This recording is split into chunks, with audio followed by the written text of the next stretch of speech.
तो चलिए इस पदयात्रा का रूट मैप आपको जल्दी से बता देते हैं, क्योंकि 9 दिनों तक ये पदयात्रा चलेगी। 160 किलोमीटर का पूरा जो डिस्टेंस है वो कवर हुआ। 21 नवंबर बागेश्वर धाम छतरपुर से शुरुआत होगी।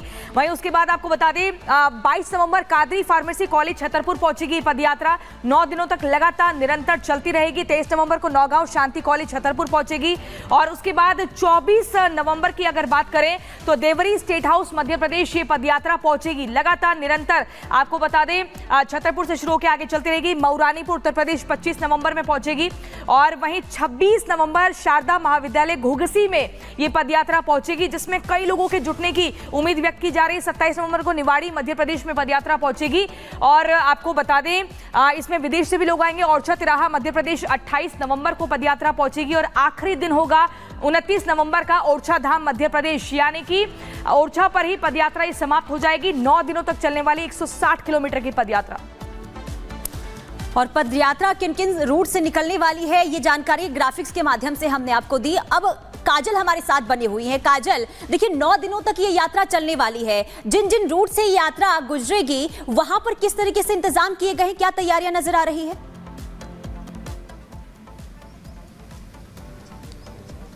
जी बिल्कुल, आपको बता दें कि जिस भी रूट से बागेश्वर धाम निकलेंगे उनकी पदयात्रा निकलेगी, उसमें तैयारियां इस तरीके की गई हैं। पहले 6 लेयर की जो है सुरक्षा की गई है, उसके बीच में यानी कि सुरक्षा के घेरे में बागेश्वर धाम चलेंगे और सुरक्षा इस तरह की गई है जिसमें पंछी भी पर ना मार सके, क्योंकि बागेश्वर धाम के साथ कई कथावाचक भी चलेंगे। ऐसे में रूट डाइवर्जन तो किया ही गया है। उसके अलावा जवान जो है वो तैनात किए गए हैं। 600 से ज़्यादा जवान जो है वो तैनात किए गए हैं। पुलिस है जो लगातार बागेश्वर धाम के साथ चलती हुई नजर आएगी, क्योंकि बागेश्वर धाम तो अपने पदयात्रा करेंगे, उसके साथ ही कई सारे कथावाचक भी उनके साथ शामिल होने वाले हैं। बात करें अगर गढ़ा की, जहां से इनकी यात्रा की शुरुआत होने वाली है, यानी कि जहां पर बागेश्वर धाम का आयोजन है, जहां पर वो रहते हैं, वहां से वो भगवा झंडा फहराएंगे। उसके बाद हनुमान चालीसा करने के बाद वहां से रवाना होंगे। ऐसे में सुरक्षा के कई इंतजाम किए गए हैं, चाहे वो उनके आवास से लेकर हो और चाहे गढ़ा के अलग अलग क्षेत्रों में, अलग अलग गांव से जब ये यात्रा गुजरेगी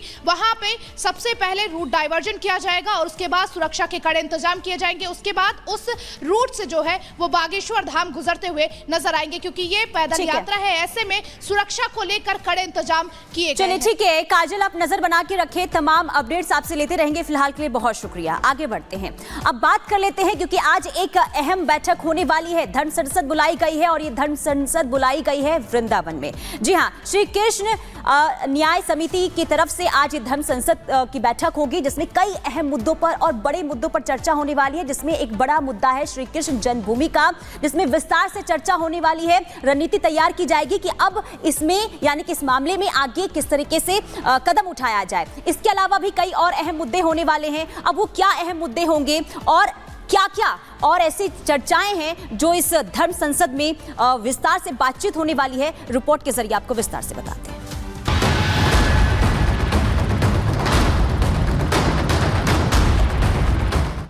मथुरा में आज सनातनी हुंकार। श्री कृष्ण जन्मभूमि मुक्ति के लिए संत हुए तैयार। दिल्ली टू वृंदावन, धर्म संसद से रण।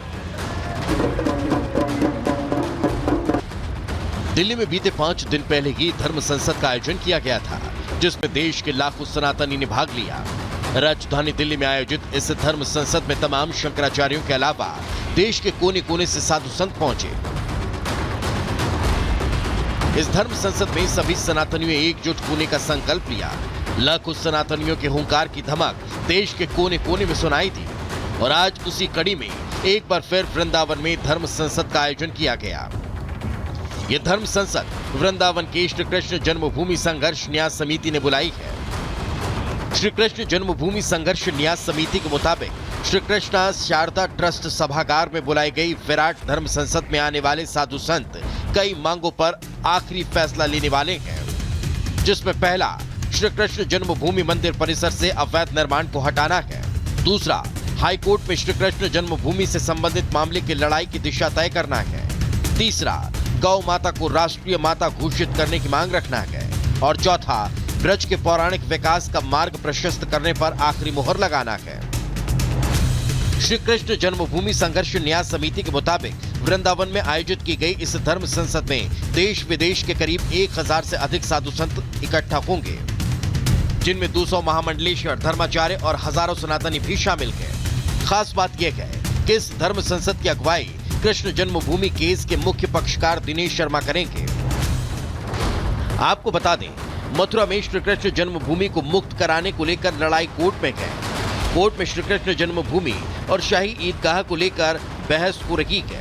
वहीं श्री कृष्ण जन्मभूमि को मुक्त कराने को लेकर लगातार बैठकों का भी दौर चल रहा है। बताया जा रहा है कि आज वृंदावन में आयोजित धर्म संसद में भाग लेने वाले विशाल संतों की टोली श्री कृष्ण जन्मभूमि को मुक्त कराने पर आखिरी फैसला लेगी। बहरहाल सनातनी भगवान श्री कृष्ण की जन्मभूमि को ईदगाह के कब्जे से मुक्त कराने को लेकर संकल्प ले चुके हैं। देखना यह है कि आज वृंदावन की पवित्र भूमि से सनातनी क्या फैसला सुनाते हैं। Bureau report, Republic Bharat. Good morning, नमस्कार। मैं हूं आपके साथ प्रियंका शर्मा। रिपब्लिक भारत में आप सभी का बहुत स्वागत है। सुबह के 9 बज चुके हैं। इस बुलेटिन में मेरे साथ सहयोगी पुनीता सिंह भी मौजूद हैं। बड़ी खबर के साथ बुलेटिन की शुरुआत करेंगे। पद यात्रा से हिंदू एकता। बागेश्वर धाम में इस वक्त लाखों की संख्या में यहाँ लोग खड़े हुए हैं। भेदभाव को मिटाने के लिए हमने प्रण लिया, जात पात की करो विदाई, हम सब हिंदू भाई भाई।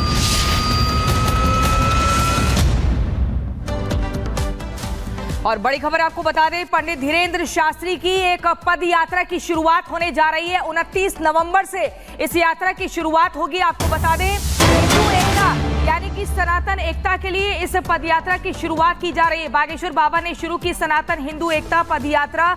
सीधे तौर पर मकसद है हिंदुओं को एकजुट करना। 29 नवंबर तक पद यात्रा करेंगे बागेश्वर बाबा। मध्य प्रदेश के ओरछा से हिंदू जोड़ो यात्रा की शुरुआत होने जा रही है।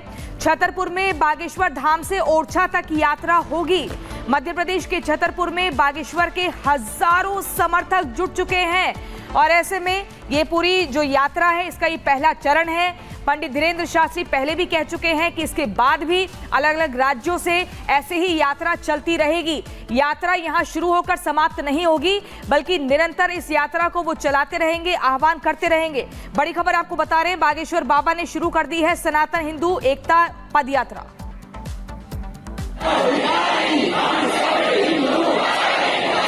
जात पात की करो विदाई,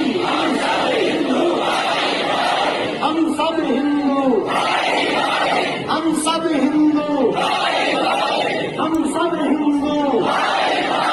बागेश्वर सरकार ने करना है भारत को अपने मोबाइल सुरक्षित रखना, नहीं तो चोरी होगी।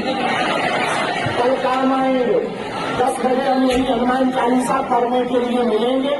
सामान सुरक्षित करके, भोजन करके, ये बिटिया धोती लेके आई, बेटा अंदर आ जाओ।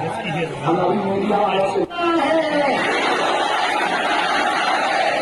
की छाती पर जाकर भगवान का नाम लिखवाना हिंदू राष्ट्र।